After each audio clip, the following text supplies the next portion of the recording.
Fala galera, esse é o Geolove, o canal para quem deseja aprender mais sobre o mundo em que vivemos. E o tema dessa aula é população. Você sabe a diferença entre um país populoso e um país povoado? Não? Então fique aí e assista o episódio.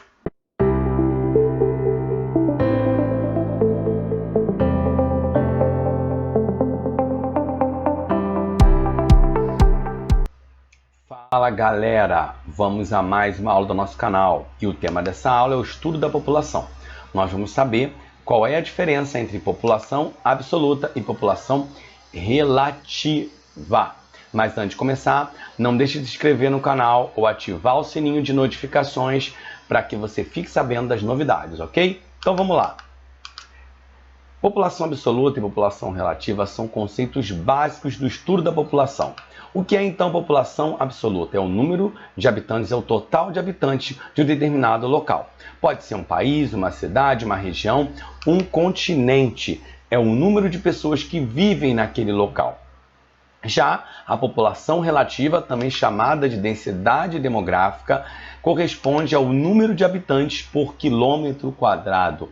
Como você então calcula a densidade demográfica ou população relativa? Você pega a população absoluta e divide pela área, pelo território. Então, se eu quero saber qual é a população relativa do Brasil, eu vou dividir a população absoluta do nosso país pelo tamanho, pelo território, pela área do Brasil. Se eu quero saber a população relativa à densidade demográfica da minha cidade, eu vou pegar a população total, a população absoluta e vou dividir pela área. Uma coisa importante que a gente precisa saber é que a população relativa à densidade demográfica, ela não é um número totalmente preciso, ela é uma média. Ela é uma média que permite a gente saber se aquele local tem muita aglomeração, se tem uma densidade de pessoas muito grande ou se tem poucas pessoas naquele território.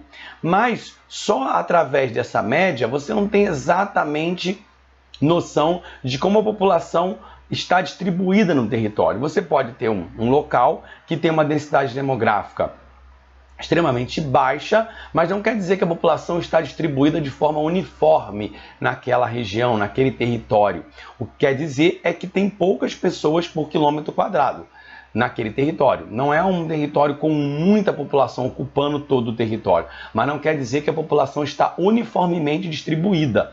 Então, como acontece, por exemplo, no Brasil, na região amazônica. Os estados da região amazônica, principalmente o Amazonas, ele tem uma densidade demográfica muito baixa, mas isso não quer dizer que a população está distribuída de forma uniforme no território. Na verdade, nesse estado, a população está concentrada em algumas cidades, principalmente na capital, que é Manaus, e nas áreas vizinhas. Então existem muitas áreas desse estado que tem uma população muito pequena ou praticamente é habitado por tribos indígenas isoladas ou praticamente tem florestas, mas a população está basicamente concentrada na capital e nas regiões vizinhas, nas regiões próximas, na região metropolitana da capital do estado, que é Manaus. Então, a densidade demográfica, ela dá uma medida aproximada, uma medida que vai dar uma ideia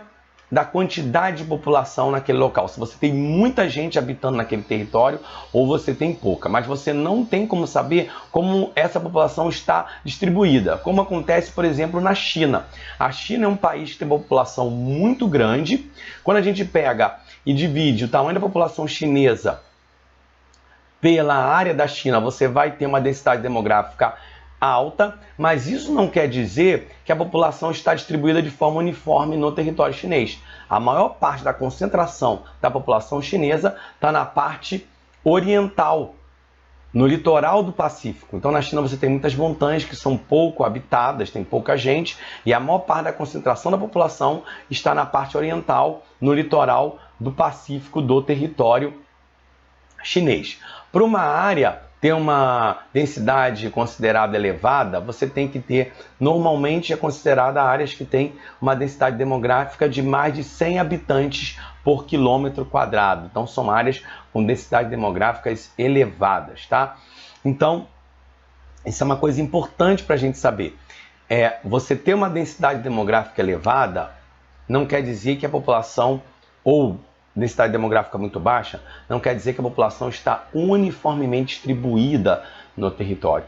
Isso é uma média que permite a gente saber se tem uma população muito grande naquele país pelo território dele. Você tem países que têm uma população muito grande, mas tem uma densidade demográfica baixa, como acontece, por exemplo, no caso da Rússia. A Rússia é um país muito grande, é um país que tem uma população também grande, só que a densidade demográfica é baixa porque o seu território é enorme. Então, quando você divide a população russa pelo tamanho do país, a densidade demográfica vai ficar baixa porque o tamanho do território é muito grande. Agora, para um país que tem uma população absoluta muito grande, vai ter um nome específico, e um país que tem uma população relativa muito grande também vai ter um nome específico. Vamos ver que nomes são esses. Então, um país que tem uma população absoluta muito grande é chamado de país, é denominado de um país populoso. Então, países que têm populações com mais de 100 milhões de habitantes são chamados de populosos. E aqueles países que têm um número de habitantes por quilômetro quadrado, uma densidade demográfica muito elevada, são chamados de povoados. Existem países que são populosos e não são povoados, como eu falei, o caso da Rússia. Porque a Rússia ela tem uma população absoluta muito grande, cerca de 150 milhões de habitantes, mas quando você divide essa população pelo território russo, você tem então uma população relativa muito baixa, uma densidade demográfica baixa. Também é o caso do Brasil. Tem uma população absoluta de aproximadamente 220 milhões de habitantes, mas quando você divide essa população pelo território, você vai ter uma população relativa, uma densidade demográfica baixa, de cerca de 24, 25 habitantes por quilômetros quadrados. E aí você vai ter uma população relativa que não é tão grande, por isso o Brasil não vai ser um país considerado povoado. Você vai ter alguns países que vão ser os dois, que não é o caso da China, que é um país com uma população absoluta muito grande e também uma população relativa, uma densidade demográfica elevada. É o caso da China, é o caso da Índia também. São países que têm populações absolutas grandes, são países populosos e também são países povoados. E existem aqueles países que são povoados, mas não são populosos, como é o caso de Singapura, que tem uma densidade demográfica muito grande, porque você tem um país com um território muito pequeno, uma população grande para aquele território. E aí você tem um país povoado. É o caso também da Holanda. Então existem países que, embora não sejam chamados, não sejam considerados como populosos, porque a população absoluta não é tão grande, mas quando você divide essa população absoluta pelo território, que é muito pequeno, você vai ter uma população relativa, uma densidade demográfica muito elevada, e então eles vão ser chamados de povoados. Tá? Então, esses dois conceitos são importantes para a gente começar o estudo sobre a população. Para entender os estudos sobre a população, esses conceitos são básicos. População absoluta e populoso, população relativa e povoado. Eu espero que você tenha entendido esses conceitos, tá bom? Se você gostou dessa aula, dê o seu like, ative o sininho de notificações, se inscreva no canal e até a próxima aula. Saudações geográficas!